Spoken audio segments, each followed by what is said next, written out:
guys, it's Horsey Steph, and today I am back with part 2 of Heartland Season 1, Episode 3. I hope you guys really enjoyed the first part of this episode, and I'm excited to jump into the second part and see how Pegasus is continuing to progress. If you missed any of the parts of my reaction to Heartland, check out the description box down below where I have a playlist that links all of my Heartland reaction videos. As always, be sure to hit that like button and subscribe to me for future videos if you haven't already. Without further ado, let's jump in and see how Pegasus is doing. I'm surprised she even has a picture of her dad in the house or the barn, since I know he's been estranged and they really don't talk to him, and I think he left. I'm actually not really sure what the story is with her dad, but I think he left and Amy's mom gave up on him essentially. I'm not sure what the story is with her dad, but I know he wasn't in communication with any of them for a long time. Obviously he's in communication with Amy's sister, but she's keeping that private from everyone else. So I'm surprised they even have a picture of him on the property. But maybe they have that picture to remind them of what Pegasus used to do. I guess he used to be some sort of roping horse, which I actually never would have guessed because Amy rides English and jumps. I wouldn't have thought that they were into Western sports as well. But I would be curious to know if Amy's mother also jumped, or maybe she was into the Western sports. Alright, so Pegasus is down again and Amy slept with him. I would be really, really worried about a horse continuing to lay down. To me, I don't think I could sleep with a horse that's, sick and wants to constantly lay down. I would just be so worried that something was wrong with them. It's not normal for horses to lay down for extended periods of time, and it's certainly not normal for them to kind of be up and down and up and down.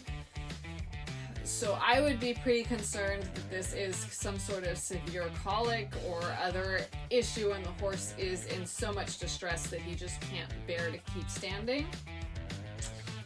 But it was cute to see her sleeping on him, and I think Ty was wanting to just put a blanket on her and make her a little more comfortable. But I would be extremely nervous. Right now, I am feeling like Pegasus could potentially not recover from whatever is going on with them. But again, they're not being very clear at all with what the issue actually is or what is actually wrong with Pegasus, so it is hard for me to really say much of anything given their complete lack of information. Mallory! I feel like they treat Mallory so poorly. She's just a kid and she just wants to be part of everything, and they constantly shut her out and shut her out and shut her out. I'm honestly shocked she keeps coming back to Heartland, since it seems like nobody likes her and everyone treats her so poorly, and she just wants to be part of things and set to work and do stuff. I mean, honestly, seems like a lovely kid. I would love to have somebody like that helping me out with everything all the time. I don't know why they treat her so badly. I mean, she's not rude, she's not mean, and she's always willing to pitch in and help. So why not just give her something to do so she's engaged, instead of constantly trying to get rid of her so that she's bored and pesty. Alright, so they're now showing Briar Ridge, and as this horse was coming up to the jump, they took lunge whips and pushed him forward to the jump. I can't say that there is never a time and a place to do that. I'm having a lot of trouble thinking about when I would want two people with lunge whips behind a horse pushing it towards a jump. It seems like a bad idea. It seems very much like you're forcing a horse to jump this big wall that it's probably scared of and probably terrified as it jumps it. So it seems to me like you're training the horse that it needs to just close its eyes in blind panic and jump anyway, which there's only so long that you're going to be scarier to a horse than what you're forcing it to do. So training with fear works sort of. It's certainly not ethical. And how long can you really be so scary that the horse would rather do something it's horrified of than deal with you? So I would suspect eventually this horse's problems will come back and you will be back to square one. That being said, maybe you might have somebody with a lunge whip if you're essentially like controlling the horse and the rider is just sitting there not using any aids and learning to be a passenger and go with the horse. I could maybe see a time and a place for that. And if the horse is good enough, you wouldn't need to like put it on a lunge line and lunge it over jumps to achieve that. There are certainly riders that are super busy in a non-productive way, so just having them sit back and do absolutely nothing could be helpful. But with 2 people and 2 lunge whips and cracking them behind the horse, I mean, you know that they're not just being the rider's legs and helping the rider in that way. So definitely seems unethical and seems like a bad idea. But we did already know Briar Ridge trains with questionable methods, so I guess this is just an example. They're showing us in a more concrete way what ways Briar Ridge trains their horses. Okay, so the horse did stop. I'm not shocked that the horse stopped because, again, like I just said, using lunge whips to push a horse over something is only going to work for so long. $100,000 for that beast.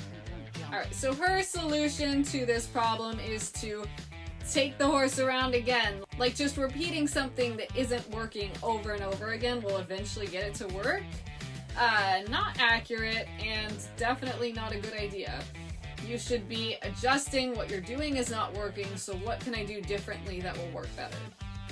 And then she said she paid $100,000 for this horse and he won't jump, so what good is he?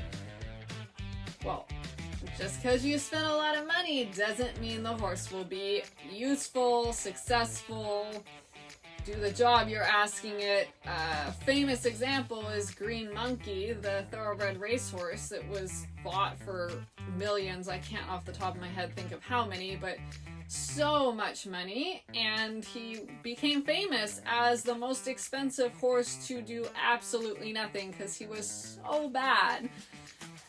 He made nothing. He couldn't get him to run.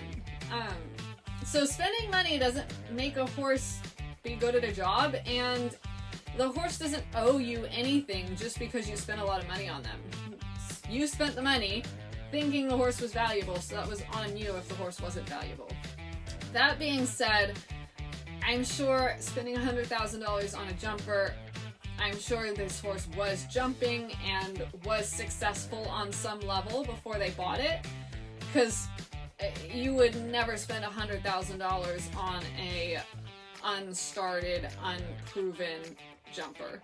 That's just, the jumpers aren't worth that kind of money. So clearly this horse had to have shown, or yeah, I mean, I think it would have to have a show record. I cannot imagine a case where you'd spend $100,000 on a horse with no show record in the hunter jumper world.